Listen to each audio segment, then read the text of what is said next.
ኮረሪማን ለገበያ ስታቀርቡ እንግዲህ ኳሊቲ ያለው ኮረሪማ ከሆነ ትክክለኛ ጥሩ ዋጋ ያወጣላችኋል።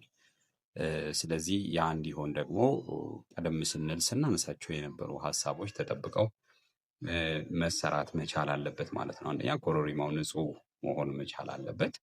ሁለተኛ በትክክልና በአግባቡ የደረቀ መሆን መቻል አለበት። በፍጹም እርጥብ የሆነ እና በትክክል ያልደረቀ በውስጡ ሊኖረው አይገባም።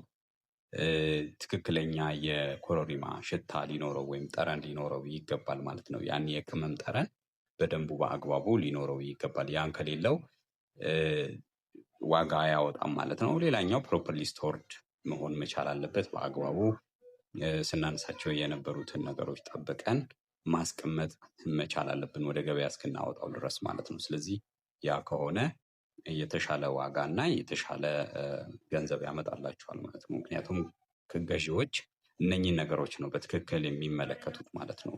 በትክክል ደርቋል ወይ፣ እርጥበት አለው ወይ፣ ሽታው በሚፈለገው ልክ ነው ወይ የሚለውን ነገሮች ናቸው የሚያዩት ማለት ነው። ስለዚህ ገዢዎች ትክክለኛውን ዋጋ ወይም ደግሞ ማርኬቱ ላይ ያለውን የገበያ ዋጋ እንዲሰጧችሁ ከፈለጋችሁ እነኚህን ነገሮች ማድረግ መቻል አለባችሁ ማለት ነው። ስለዚህ ኳሊቲ የሆነ ኮረሪማ፣ ጥራት ያለው ኮረሪማ ማምረት እንድትችሉ ያደርጋችኋል ማለት ነው። ያ ካልሆነ ግን ዋጋ ታጣላችሁ ማለት ነው። ስለዚህ ሁልጊዜ እነኚህን ነገሮች ማሰብ ይኖርባችኋል ማለት ነው። ኮረሪማ ስታመርቱ ለቤቱ አዲስ ከሆናችሁ ፎሎ እንድታደርጉኝ ጠይቃለሁ። ለብዙ ሰውም እንዲደርስ ኮፒ ሊንክ ሼር እያደረጋችሁ አድርሱልኝ።